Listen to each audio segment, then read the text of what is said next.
Bom, hoje a gente vai falar sobre as principais doenças da tireoide e para introduzir é importante a gente saber o que é a tireoide. A tireoide é uma glândula que fica localizada nessa região anterior do pescoço, aqui mais abaixo, e ela tem uma produção hormonal de hormônios essenciais para a nossa vida, né? Que são principalmente os hormônios T3 e T4. São hormônios que atuam de uma forma bem assim distribuída no corpo como um todo. Então eles atuam no nosso metabolismo das gorduras, no ciclo do sono, no ciclo menstrual nas mulheres, no funcionamento intestinal, na regulação da frequência cardíaca, da pressão também. Atuam nas questões cognitivas como a concentração, a memória. Então são hormônios vitais, né? Que sem eles é difícil de você ter uma vida normal. E aí existem algumas doenças que podem acometer essa glândula. São doenças que podem ter uma alteração na produção hormonal, seja produzindo muito hormônio ou pouco hormônio, e aquelas doenças que podem alterar a glândula em si, a textura dela, a apresentação dela, que seriam principalmente os nódulos ou cistos, que são bem comuns. Então, falando um pouquinho a respeito das alterações hormonais, o que é que a gente tem como principais doenças? O hipotireoidismo e o hipertireoidismo. Então, hipo, como o próprio nome diz, de pouco, é uma glândula que está produzindo pouco hormônio, de forma deficiente. E aí, a principal causa é chamada tireoidite de Hashimoto, né? Esse nome que é bem comum, então é uma doença considerada autoimune e a principal forma de tratar isso aí é repondo o hormônio tireoidiano, e essa reposição é feita bem simplificadamente através de um comprimido tomado diariamente. A maioria das pessoas geralmente vai precisar tomar esse comprimido o resto da vida, então é uma doença que pode acontecer tanto em crianças, adultos, idosos.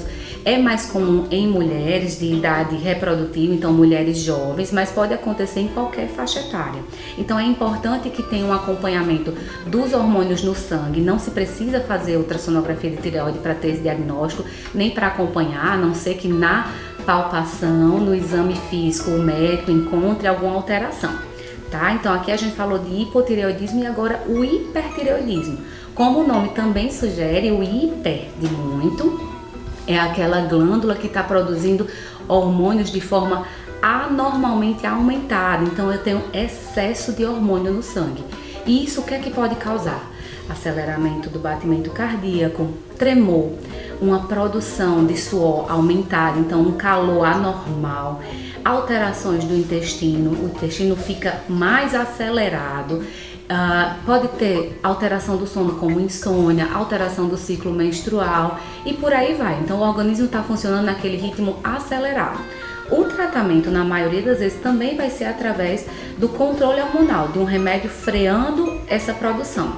Mas existem alguns hipertireoidismos que vão ser decorrentes de algum nódulo produtor de hormônio. Mas para isso é preciso fazer o exame da tireoide, a palpação é o principal exame para tentar identificar esses nódulos. Então o acompanhamento também vai ser principalmente com o exame de sangue, tá? A principal causa desse hipertireoidismo se chama doença de Graves, também é uma doença autoimune. Então a gente não precisa também de ultrassonografia para dar esse diagnóstico e na maioria das vezes também não precisa dela para acompanhar. Então falamos das alterações hormonais, vamos para as alterações da glândula em si, que são os nódulos, que é o que a gente chama de bócio multinodular ou uninodular, que tem só um nódulo ou tem vários nódulos. São alterações muito comuns também da glândula tireoide, a gente vê frequentemente nas ultrassonografias. Acometem principalmente também mulheres, não se sabe muito bem o motivo, mas mulheres jovens. E aí, uma coisa que a gente precisa saber, não é porque é muito comum que há necessidade de pedir ultrassonografia para todo mundo ou para toda mulher jovem ou que tenha suspeita, tá? Não existe essa indicação de rotina. A indicação vai partir da história daquela pessoa. Eu tenho histórico de câncer de tireoide, eu já tive um passado de câncer, ou eu já fiz alguma irradiação do pescoço, já tive um passado de cirurgia de pescoço, ou no exame físico, ou até o próprio paciente identificou, notei um nódulozinho aqui. Aí a gente vai pedir a ultrassonografia para investigar esse nódulo. Alguns desses nódulos podem produzir hormônio, e aí entra naquela parte que eu comentei do hipertireoidismo causado pelo nódulo, que vão precisar de um tratamento específico, mas a maioria desses nódulos a gente sabe que é benigno, então não precisa de cirurgia na maioria dos casos. Alguns casos pode ser que sim. E outros nódulos a gente vai investigar se há necessidade de fazer biópsia ou não. Por quê?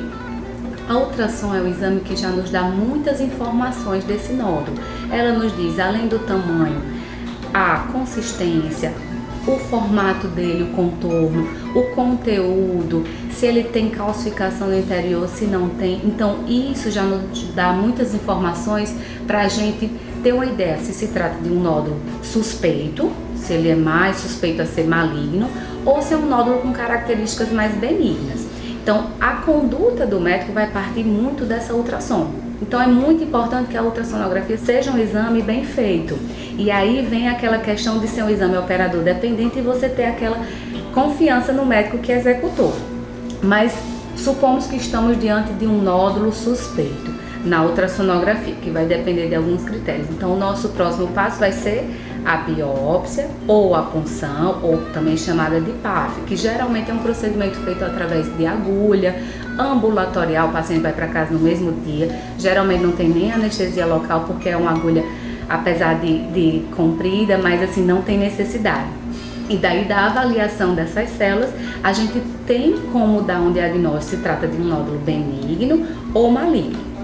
Diagnostiquei um nódulo benigno, então o acompanhamento vai ser com a ultrassom e com o endocrinologista, fazendo a avaliação também do exame físico, tá? Não precisa operar, não precisa de remédio. Já se eu identifiquei um nódulo maligno ou suspeito, então o maligno, cirurgia, primeira coisa. E depois vai prosseguir ao restante do tratamento, que vai depender de nódulo para nódulo, que são muitas particularidades. Mas se o nódulo veio indefinido, doutora, veio insatisfatório, não veio um resultado, a gente vai tentar uma nova biópsia. E aí com essa nova biópsia a gente vai ver se vai partir para o lado do nódulo benigno ou do nódulo maligno, que é o câncer de tireoide, né? Então, quem tem o câncer que opera precisa geralmente tirar toda a tireoide. E aí vai precisar também repor o hormônio da tireoide. Geralmente essa reposição vai ser para o resto da vida. Existem algumas dúvidas em relação a esse tratamento, como a forma de tomar, então é muito importante tomar o hormônio tireoidiano diariamente. É importante também saber que essas pessoas tendo um controle da função tireoidiana podem ter uma vida normal, então a mulher em idade fértil ela pode engravidar, mas é importante fazer o acompanhamento com o seu endocrinologista. Ela vai ter uma fertilidade preservada, os ciclos menstruais, não existe nenhum risco, mas é preciso ter o acompanhamento regularmente e também a liberação do seu médico, para que tenha o controle perfeito da tireoide e não tenha repercussões no bebê.